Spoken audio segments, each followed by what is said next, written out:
Isaiah 53:3, siya ay hinamak at ang pinaka-hindi karapat-dapat sa mga tao, isang taong may kalungkutan, nakaranas sa mga pagpapagal, at bilang isa kung saan ang mga tao ay nagkukubli ng kanilang mga mukha. Siya ay hinamak, at hindi namin siya pinapansin. Iniwan ni Jesus ang lahat ng kanyang kaluwalhatian at kamahalan upang maging wala sa marami. Nang siya ay dumating, marami ang hindi tumanggap sa kanya. Hindi nakilala na siya ang anak ng Diyos. Hinamak nila siya.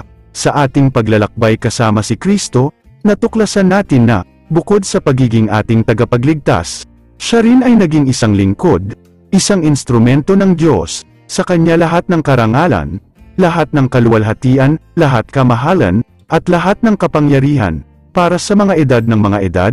Amen. Luwalhati sa Diyos. At kayong mga hindi pa ibinibigay ang inyong buhay sa Panginoong Hesukristo ay dapat gawin ito.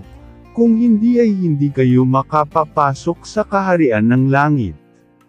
Dahil nasusulat sa Apokalipsis Kapitulo 20 versikulo 15, na ang bawat isa na ang pangalan ay hindi matatagpuan sa aklat ng buhay ay itatapon sa lawa ng apoy na inihanda para kay Satanas at sa kanyang mga demonyo.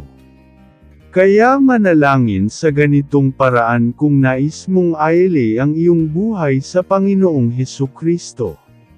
Sa pangalan ng Panginoong Hesukristo, aking Diyos at Ama, isinusuko ko ang aking buhay sa Panginoong Hesukristo, patawarin ang aking mga kasalanan, isulat ang aking pangalan sa aklat ng buhay. Alam ko na ang Panginoong Hesukristo ay namatay sa krus ng Kalbaryo para iligtas ako. Mula ngayon sasambahin ko ang Panginoong Jesucristo sa espiritu at katotohanan lamang. Iligtas mo ako at ang aking buong pamilya sa pangalan ng Panginoong Hesukristo. Amen.